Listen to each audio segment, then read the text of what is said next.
11 June মাঠে গড়াচ্ছে football বিশ্বকাপ। খেলার উত্তেজনার পাশাপাশি জমে উঠেছে বিশ্বকাপের জার্সির ব্যবসাও। তবে অবাক করার মতো বিষয় হলো, বিশ্বের দ্বিতীয় বৃহত্তম পোশাক রপ্তানিকারক দেশ বাংলাদেশ এবারও বিশ্বকাপের কোনো অফিসিয়াল জার্সি তৈরির সুযোগ পায়নি।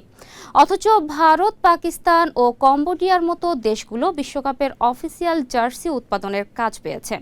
তবে বিশ্বকাপকে ঘিরে বাংলাদেশের কারখানাগুলোতে 18টি দেশে রপ্তানি হয়েছে 23 লাখের বেশি ফ্যান জার্সি, টি শার্ট ও হুডি।